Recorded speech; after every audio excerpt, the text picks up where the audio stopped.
শ্বশুর শাশুড়ি, আপনারা এতদিন আমাকে ঘর জামাই বানিয়ে রেখেছেন, আপনাদের মেয়েটা কোথায়? বাবা রূপান্তর, সময় হলে ঠিক আমাদের মেয়েকে এনে তোমার হাতে তুলে দেবো। না না, জন্মের পর থেকে আমাদের মেয়েটা অন্য বাবা মায়ের পরিচয় বড় হচ্ছে। চলো আজই আমাদের মেয়েকে এনে রূপান্তরের সাথে বিয়ে দিয়ে দেবো। তাই চলো প্রবাসী। চলো চলুন।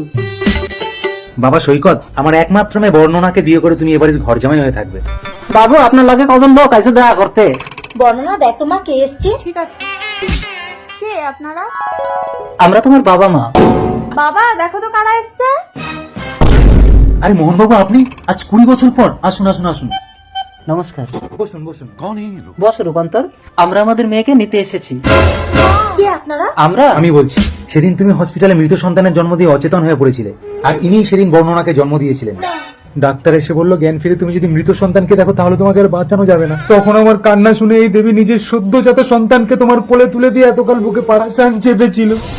এত বড় সত্যটাকে কেন এতদিন গোপন করে রেখেছিলে? আমি যে বর্ণনাকে ছাড়া বাঁচবো না গো। মা তুমিই আমাকে মানুষ করেছো, তুমিই আমার আসল মা। না, আমি তোকে 10 মাস 10 দিন গর্ভে ধরে জন্ম দিয়েছি, আমি তোর আসল মা। কি গো? মোহনবাবু, আপনার কাছে আমার একান্ত অনুরোধ, মেয়ে সন্তান তো কারো ঘরে চিরকাল থাকে না, মনে করুন এই ছেলেটির সাথে আপনার মেয়ের বিয়ে দিয়ে দিয়েছেন। চন্দন বাবু, সেদিন আপনার স্ত্রীকে বাঁচানোর জন্য আপনার অনুরোধ আমি রেখেছিলাম, কিন্তু আজ আমাদের পছন্দের ছেলে রূপান্তরের সাথেই আমাদের মেয়ের বিয়ে দেবো। না, আমি সৈকতকে বিয়ে করব। বর্ণনা, এনারাই তোমার আসল বাবা মা। আজ এই পবিত্র রাখি বন্ধনের দিনে তুমি আমার হাতে রাখি বেঁধে দাও।